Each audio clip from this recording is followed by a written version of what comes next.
মই এই ভিডিঅ'টোত আপোনালোকক কেনেকৈ মাইক্ৰ'ছফ্ট ৱৰ্ডত আছামিজ টাইপিং কৰিব লাগে সেইটো দেখাম ঠিক আছে তাৰ বাবে আমি প্ৰথমতে ষ্টাৰ্টত ক্লিক কৰিম তাৰ পাছত আহিম আমি কন্ট্ৰল পেনেল ওকে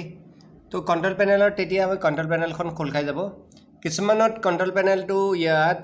কেটাগৰী হৈ থাকিব পাৰে তো তেতিয়া আপোনালোকে ইয়াত যাব কেটাগৰীটোত যাব তেতিয়া লাৰ্জ আইকন কৰি ল'ব ঠিক আছে কৰিবলৈ সুবিধা হ'ব তাৰ পাছত আপোনালোকে আহিব ইয়াত ৰিজন এণ্ড লেংগুৱেজ এই অপশ্যনটোত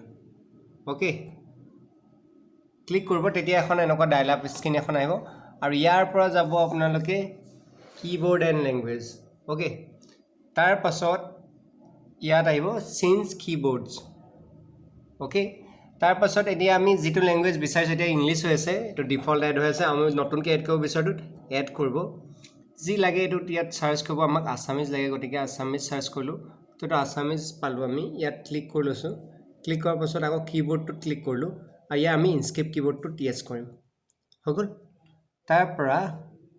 ইয়াত ওকে কৰি দিম আৰু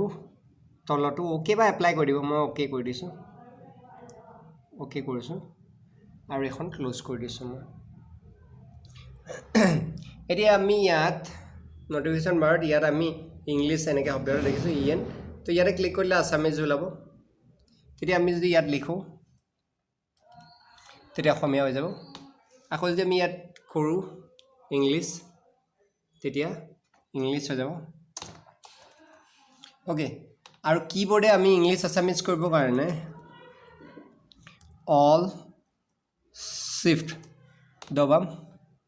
তেতিয়া ইয়াত অসমীয়া হৈ যাব